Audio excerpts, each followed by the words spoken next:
Hi hello viewers, welcome to movie తడక. నమస్తే భయ్య. ప్రస్తుతం ఉన్న డైరెక్టర్లలో ఫుల్ ఫామ్లో దూసుకోబోతున్న డైరెక్టర్ అనిల్ రావిపూడి గారు. ఈయన నుంచి వస్తున్న ప్రతి సినిమా హిట్ అవుతూనే ఉన్నాయి. రీసెంట్గా వచ్చిన మన శంకర వరప్రసాద్ మంచి టాక్తో బ్లాక్ బస్టర్ వైపు దూసుకెళ్తూ ఉంది. అయితే అనిల్ రావిపూడి కెరియర్లో తన బెస్ట్ సినిమా ఏంటి అనేది ఆయన స్వయంగా చెప్పారు. కానీ ఆ సినిమా ఆయన అనుకున్నంత బ్లాక్ బస్టర్ హిట్ కాలేదని, దానికి కారణం ఏంటి అనే విషయం తనే స్వయంగా చెప్పారు. ఆ విషయం ఏంటి, ఆ సినిమా ఏంటి అనే విశేషాలు ఈ వీడియోలో చెప్పుకుందాం పదండి. 2023 అక్టోబర్ 19న దసరా కానుకగా విడుదలైన సినిమా భగవంత్ కేసరి. నటసింహం నందమూరి బాలకృష్ణ వైవిధ్యమైన పాత్రలో కనివిని ఎరగని గెటప్తో మాస్ అండ్ క్లాస్ ఆడియన్స్ని మెస్మరైజ్ చేశారు. ఈ సినిమాతో బాలయ్య గెటప్ రివీల్ చేశాక అందరి అంచనాలు తారా స్థాయికి చేరాయి. ఈ సినిమా మీద బాలయ్య మిడిల్ ఏజ్ గెటప్తో కనిపించారు. అసలు ఆ కాన్సెప్ట్ ఏంటి అని అందరి సందేహం, ఆశ్చర్యం, ఎగ్జైట్మెంట్తో ఎదురు చూసిన సినిమా ఇది. అసలు బాలయ్యని ఎలాంటి పాత్రలో చూస్తామా అని ఎవరూ ఊహించని విధంగా కనిపించారో ఆయన. ఎన్బీకే అంటే నేలకొండ భగవంత్ కేసరి అనే ట్యాగ్తో సర్ప్రైజ్ అయ్యేలా చేసిన సినిమా భగవంత్ కేసరి. బాలయ్య 2 షేడ్స్ ఉన్న పాత్రలో కనిపించారు. ఒక పాత్రలో పోలీస్ గెటప్లో రౌడీ ఇన్స్పెక్టర్ సినిమా లెవెల్లో అదరగొట్టేశారు. మరో పాత్రలో ఒక ఆడపిల్ల తండ్రి క్యారెక్టర్లో బాధ్యతతో కూడిన యాంగ్రీ మెన్లా జీవించారు ఆయన. ఈ సినిమాలో బాలయ్యని, ఆ పాత్రని చూస్తే ప్రతి ఆడపిల్లకి తమకు తెలియకుండానే చెప్పలేని ధైర్యం వచ్చేలా ఉంటుంది ఆ పాత్ర. ప్రస్తుతం ఇప్పుడున్న డైరెక్టర్లలో అనిల్ రావిపూడి ఫుల్ ఫామ్లో ఉన్నారు. అనిల్ రావిపూడి కెరియర్లో 9 సినిమాలు వచ్చి 9 హిట్ అయ్యాయి. బడా హీరోలు చిరంజీవి, బాలకృష్ణ, వెంకటేష్, మహేష్ బాబులకు మంచి హిట్లు ఇచ్చారు అనిల్ రావిపూడి గారు. ఈ డైరెక్టర్ స్టైల్లే వేరు. చిన్న కథ చుట్టూ కథనం అల్లుకొని స్క్రిప్ట్ని రాసుకుంటారు ఆయన. రావిపూడి కెరియర్లో వచ్చిన F2, F3, సంక్రాంతికి వస్తున్నాం, శంకర వరప్రసాద్ గారు లాంటి సినిమాలు ఒకే టెంప్లెట్లో ఉంటాయి.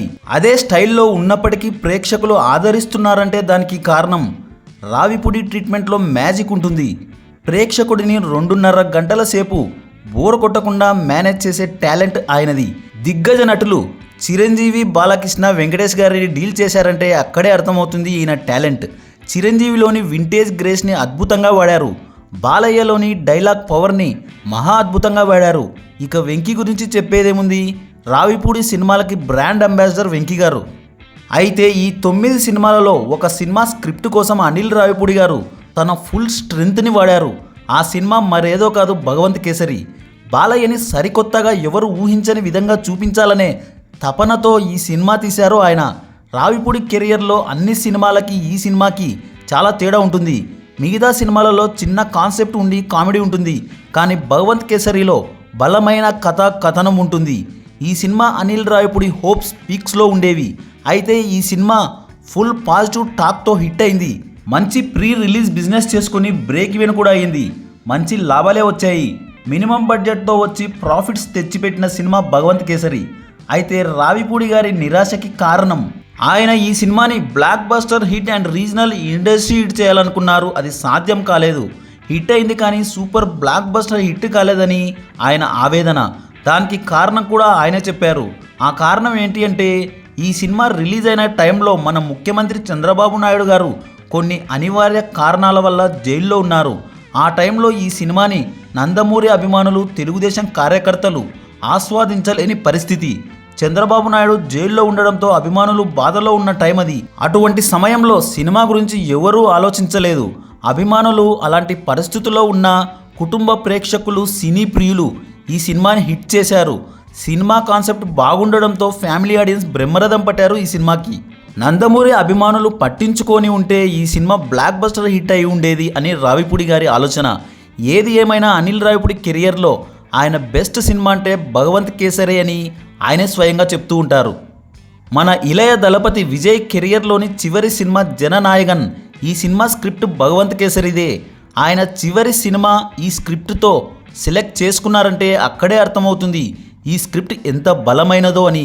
అనిల్ రావిపూడి గారు కూడా ఈ స్క్రిప్ట్కి తన వంతు సహాయం చేసి తృప్తి పడ్డారట.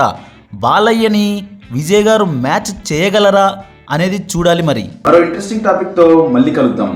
ఈ వీడియో కనుక మీకు నచ్చినట్లయితే like share comment and subscribe చేయండి.